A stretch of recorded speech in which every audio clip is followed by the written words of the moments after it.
The wind was howling across the valley when I first saw the squad car parked by my front gate. Flashing lights, silent engine, and a woman in a red blazer shouting into her phone, not knowing the land she was standing on answered to a different chain of command. Subscribe. Before I explain how a woman's lies shattered her entire HOA within minutes, stay till the end, because this is what happens when you poke the wrong uniform. It was just after sunrise when I pulled onto the gravel road leading up to my ranch. Fog hung low across the field, thick as soup, and the only sound was the slow creak of my cattle gate as it swung open. I hadn't been home in over 2 months, military deployment, so the silence should have felt comforting. But the moment I stepped onto the porch, I knew something was wrong. The door was marked. A bright orange sticker, unauthorized modification, subject to HOA review. Oh? My land. I peeled the sticker off slowly, heart pounding, and took in the rest of the scene. My driveway had been roped off with yellow twine. My security lights were shattered. And the old wooden sign that once said Private Property U.S. Veteran had been knocked off and replaced with a cheap, printed placard that read, Pending HOA Compliance. My boots crunched on broken glass. This wasn't graffiti. This was deliberate. Coordinated. I knew the HOA here had a reputation, but I never imagined they'd dare touch federal land, especially one attached to an active-duty Navy officer. The woman behind it all lived 2 houses down. Karen Matthews. Blazer, clipboard, and a permanent scowl etched into her face like it was drawn in stone. She was self-appointed HOA president, though no one could remember ever voting. I'd met her once, briefly, before deployment, when she handed me a pamphlet titled Community Beautification Standards. I told her plainly, "Ma'am, this property isn't under HO. It's federal. It supports emergency military access." She laughed, said, "We'll see about that," and walked off. I thought that was the end of it. I was wrong. Inside my home, things were worse. The front window had been boarded up. My mailbox, previously a military-issue lockbox, had been replaced with a generic HOA standard unit, bolted without permission. On the kitchen counter, there was a folded notice, Violation number 003, Unpermitted Structures. It listed my shed, the boat dock, and even my Navy patrol boat as non-compliant. My patrol boat, which still had its military decal and registration, was not aesthetically appropriate for a residential community. My hands clenched the edge of the counter. I could feel heat rising in my chest. I stepped outside, took a breath, and called the county land assessor's office. They confirmed what I already knew. My property wasn't registered under any HOA. It had been exempted since 1989 under a dual-use clause for federal personnel. But that didn't stop Karen. Over the next hour, neighbors came by, some whispering apologies, others too afraid to even make eye contact. I learned Karen had convinced the board to annex parts of my land into their covenants, submitting maps with forged boundary extensions. No legal approval. Just bold lines drawn over government land like she was playing SimCity. By noon, a sheriff's deputy showed up. Not because I called, but because Karen did. She claimed I was creating a hostile environment. I showed him my Navy ID, my orders, and the property deed with the federal exemption. He looked embarrassed. "Sorry, sir. I had to follow up." He paused, then added under his breath, "You might want to speak to the county clerk. There've been complaints about her before." That was all I needed to hear. This wasn't just a misunderstanding. It was a pattern. She was pushing people, rewriting lines, and no one had stopped her yet. The next day, I walked the perimeter of my land. Found 2 newly planted HOA signs, small metal stakes buried deep and hidden behind brush. She was trying to establish visual claim over areas that had never been hers. I took them out, photographed everything, logged coordinates, and sent them to a military legal contact I'd worked with during my last tour. "If she's tampering with anything tied to federal registration," he said, "that's a felony. Especially if she altered or obstructed access to equipment." My patrol boat, she tagged it with an HOA decal. That might have been her biggest mistake. I kept my head down that week, collecting paperwork, timestamps, photographs, building a file like I was prepping for a field inquiry. Meanwhile, Karen kept escalating. She sent compliance officers, just volunteers with clipboards, to inspect my property. They knocked at 6:30 a.m., left passive-aggressive notes, and even tried to open my gate once until I warned them the next time would be trespassing. I didn't react. I didn't yell. I just documented everything. I let her dig her own hole. Then came the envelope. Certified. Signed with HOA letterhead. A final warning, demanding I appear before the HOA review board for multiple infractions. The date? The very day I was due to report for a command meeting at the local reserve station. I smiled. She had no idea. I photocopied the letter, stapled my federal exemption copy to it, and took both with me to the meeting. When I walked into the command office in uniform holding that letter, my CO looked at it, then at me, then said, "We're sending this up." Immediately. The wind had returned that evening. Sharp, cold, cutting through the pines. As I stood on my porch, the same place where Karen's sticker once clung, I could feel the storm building. She'd overreached, again and again, and this time she hadn't just picked a fight with a neighbor. She tried to claim military property under fake authority. My hands were steady now. I wasn't angry. I wasn't scared. I was ready. Because some battles aren't fought with fists. They're fought with silence, patience, and documents signed by people who outrank every HOA president on the planet. The morning after that frigid night, I received a call from a restricted number. The voice on the other end was calm but firm. "Legal affairs from the base. We've reviewed the documents you submitted," the officer said. "This is now being forwarded to the Federal Property Office and the Department of Community Oversight." I stayed quiet, letting the words sink in. For weeks I documented, observed, and endured. Now the process had finally moved beyond my hands, into something bigger, more forceful, and irreversible. I didn't go to her house. I didn't knock. I didn't even look toward her porch, though I knew she was watching mine with hawk-like eyes. She expected retaliation, maybe a confrontation or yelling across the drive. But there was none. I simply went about my tasks, sharpening the fence lines, fixing the mailbox, resetting the boundary markers she had removed.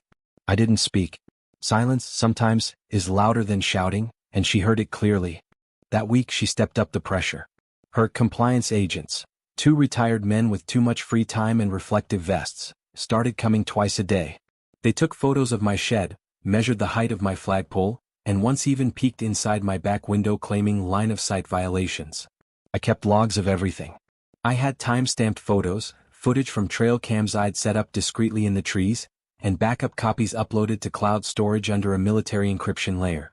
It was Wednesday afternoon when a county vehicle arrived. A young inspector stepped out, clipboard in hand, and introduced himself as neutral party. "Routine HOA review," he said nervously. I offered him water, then sat on my porch without a word. 45 minutes later he came back, pale, sweating. "Sir, this property's not even within HOA zoning. I don't know how they missed that." I nodded. "They didn't miss it. She erased it." By Friday things started to ripple. The local sheriff's office posted an advisory that any property dispute involving federal exempt parcels must now go through the county property authority, not HOA. It didn't name names, but everyone knew. I didn't post online. I didn't gloat. I stayed quiet. That weekend her porch light stayed off for the first time in months. Her little compliance clipboard crew didn't show. And for once the neighborhood felt still. Then Monday morning, 7 a.m. sharp, 3 vehicles pulled up to her home. 2 county code enforcement vans and a state-registered legal unit. Not loud, not flashy, just business. I stood at my porch, coffee in hand, watching as they stepped onto her porch. She opened the door, tried to smile, but it crumbled fast. Within minutes they were walking her property, pointing, noting, photographing. Her voice raised. She waved papers. But they didn't flinch. I saw her pacing behind the screen door, phone glued to her ear. She was calling someone, probably the same number she used when reporting me weeks earlier. This time no one came. No sheriff car. No backup. Just 3 county officers methodically dismantling her facade, one regulation at a time. She had moved HOA markers outside her jurisdiction, imposed fines on homes she had no authority over, and failed to file her charter renewal with the county clerk. That last one, that was the nail in the coffin. Around noon I received another call from the base. "You may want to be home this afternoon," the officer said with a grin in his voice. "County's about to finalize something that affects your neighborhood directly." I asked if I should be involved. "No, sir. Just observe." I hung up, made lunch, and waited. The air had that strange weight, the kind before a storm or right before the truth lands like a hammer. At exactly 2:17 p.m., a white SUV with the county seal rolled up and posted a formal notice on the old HOA bulletin board near the park. Effective immediately, the Community Homeowners Association has been declared legally dissolved due to unauthorized boundary enforcement, failure to renew charter, and violation of multiple federal exemptions. No announcement, no warning.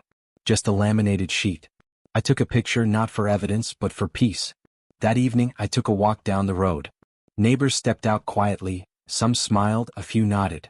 No words. Just shared relief. At her porch she sat alone, lights off, staring into the distance. The clipboard was gone. Her power, her fake laws, her neighborhood reign, gone. I didn't gloat. I didn't need to. The law had spoken where arguments failed. And finally peace returned, not through noise but through quiet, lawful, lasting closure.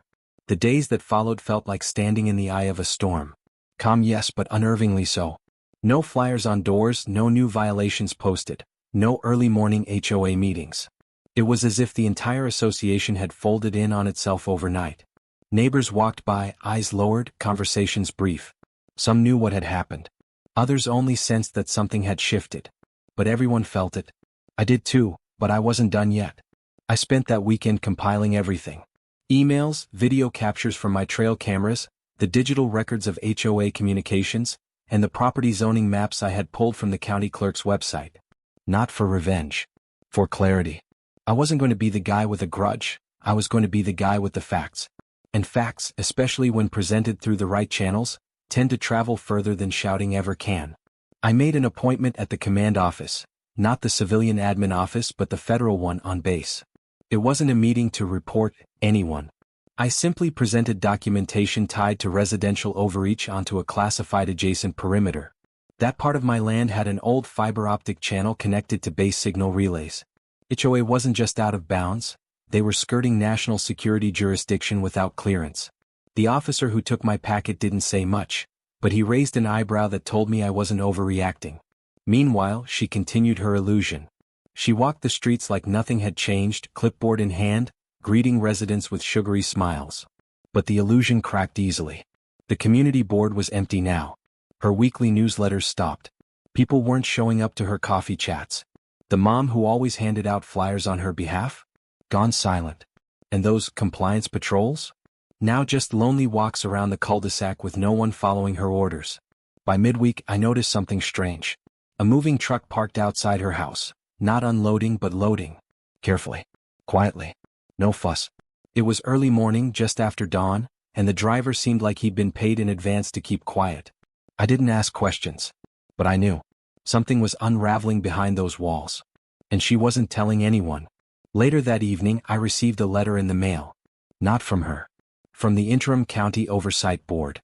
A temporary administrator had been appointed to handle the HOA's final matters. Finance reconciliation, closure of accounts, and most importantly, expungement of all fines and violations issued without jurisdiction. My own file had been marked cleared, not applicable.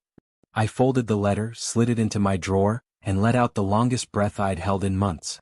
The final proof came not in a courtroom, but in a dusty community hall where a handful of residents sat quietly as a clerk read aloud the dissolution orders. It was dull, bureaucratic, but final. No speeches. No arguments. Just line items being read into public record. The HOA was gone. Her name was never mentioned. But everyone knew who they were here for.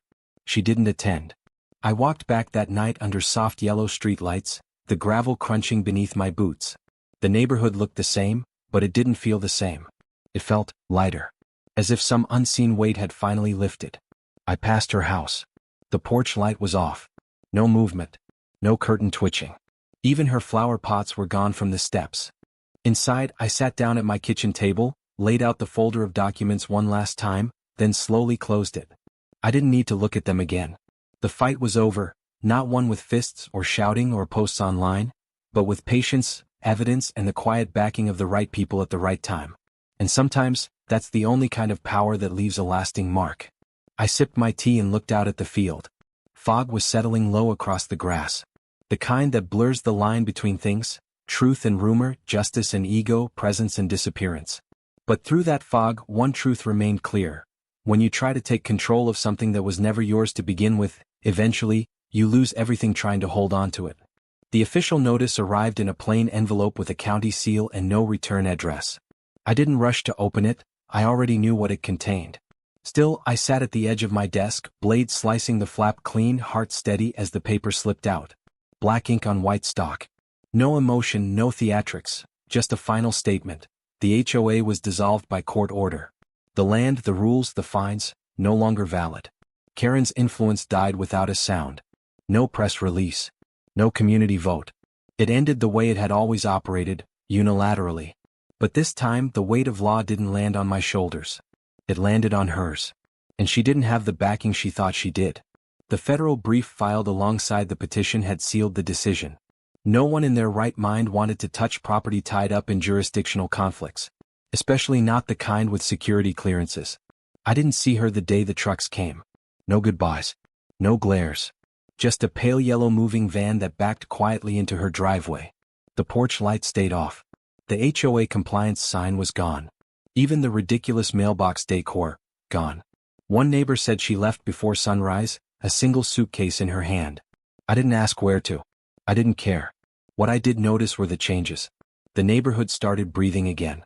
Mailboxes repainted, kids riding bikes freely, and porch flags fluttering without citations. There was laughter in the air, the kind we hadn't heard in months. Even the retirees began chatting by their fences again, freed from the invisible leash she'd wrapped around them. I met one of the newer families near the lake a few days later. The father had heard rumors but didn't know the details. "Is it true she tried to shut down this lake?" he asked, gesturing to the water. I just nodded. "Why?" he asked. I paused before answering. "Because people like her think rules matter more than people." He didn't reply. He just looked across the calm water and muttered, "Not anymore." The town hall sent another envelope weeks later, a satisfaction of judgment. All HOA collected funds were being reviewed for refund. Some fines would be reversed entirely. They invited anyone affected to submit claims. I didn't submit one. Not because I wasn't eligible, but because my payment had already come. Silence, peace, and the return of dignity. That was enough. I took one last walk to the far end of the ranch, where my land met the old survey border she'd once crossed. There was no more rope, no plastic fence, no hand-painted signs warning of violations. Just dry grass swaying in the wind and the occasional buzz of insects. I placed a small, unmarked stone there, not as a warning but as a reminder. Some lines may be invisible, but that doesn't mean they aren't there. At night, I sat on my back deck watching the stars blink into life. The same sky that had watched this entire battle unfold now hung quiet and indifferent. Maybe that's all we really fight for, quiet. The chance to live in our homes without being hunted by power-drunk neighbors. The chance to grow tomatoes without a permit. The chance to park in our own driveways without being tagged like criminals. I never told my full story to the community. They didn't need to know everything. They just needed to feel safe again. Some asked questions, sure. But most just moved on, enjoying the sudden freedom like someone waking up from a long, oppressive dream. That's how it should be. Quiet justice doesn't need applause. It just needs to work. In the end, all it took was 5 minutes. 5 minutes for her call to the cops to turn into a file on a federal desk. 5 minutes for the system she built to fold under its own false authority. 5 minutes for her to realize she was never in charge. Not of my land, not of my life, and certainly not of the law. That's the power of silence, patience, and the truth. It doesn't shout. It waits. And then, when the moment is right, it ends everything.